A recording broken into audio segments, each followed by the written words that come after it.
नरेंद्र दामोदर दास मोदी प्रधानमंत्री नरेंद्र मोदी का 11 साल का कार्यकाल पूरा हो चुका ईश्वर है। की शपथ लेता हूं कि इन 11 सालों में भारत ने न सिर्फ आतंकवाद का मुंहतोड़ जवाब दिया है, बल्कि आंतरिक सुरक्षा के मोर्चे पर भी निर्णायक कदम उठाए हैं। सीमा पार सर्जिकल स्ट्राइक हो या फिर देश के अंदर बैठी देश विरोधी ताकतों का सफाया, मोदी सरकार ने राष्ट्रीय हित को सर्वोपरि रखते हुए कड़े और साहसिक फैसले लिए।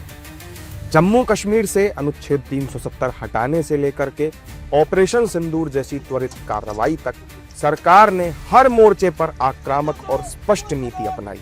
मोदी सरकार का ये दौर सुरक्षा रणनीति के लिहाज से निर्णायक और ऐतिहासिक है। आतंकवाद के खिलाफ भारत की जीरो टॉलरेंस की नीति से जम्मू कश्मीर में आतंकी घटनाओं में उल्लेखनीय गिरावट आई। 2018 में जहां 228 आतंकी घटनाएं हुई थीं, वहीं 2019 में यह घटकर 153 हो गई।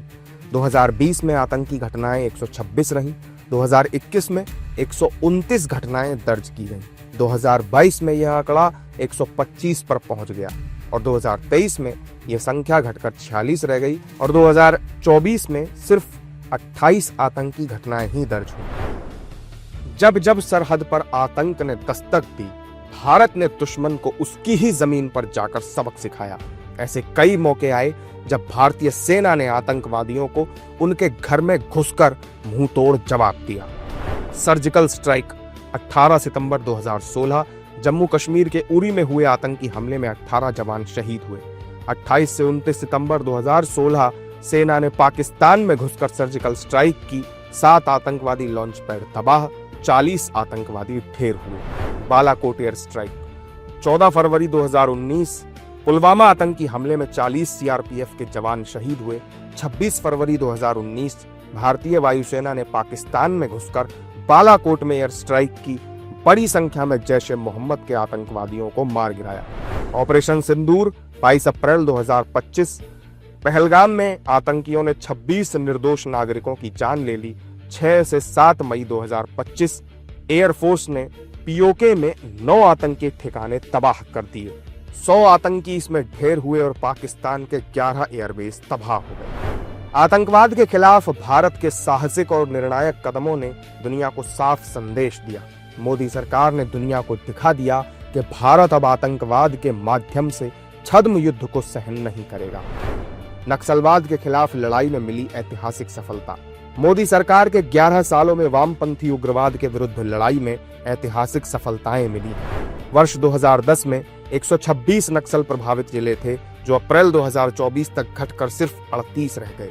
सबसे ज्यादा नक्सल प्रभावित जिलों की संख्या 12 से घटकर 6 रह गई और हताहतों की संख्या 30 साल के सबसे निचले स्तर पर पहुंच गई। नक्सली हिंसा की घटनाओं में तेजी से कमी आई है, जो वर्ष 2010 में 1936 से घटकर 2024 में 374 रह गई।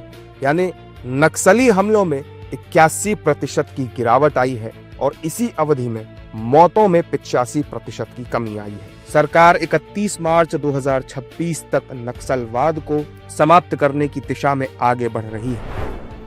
मोदी सरकार के 11 वर्षों में भारत ने सुरक्षा और संप्रभुता के हर मोर्चे पर दुश्मनों को करारा जवाब दिया है। आतंकवाद और नक्सलवाद के खिलाफ निर्णायक लड़ाई में देश की सुरक्षा नीति को नई दिशा दी है। साथ ही दुश्मनों को साफ संदेश दिया है कि भारत अब सिर्फ निंदा नहीं करता, बल्कि हर प्रहार का उत्तर दुश्मन को उसी के घर में घुसकर उसी की जुबान में देता है।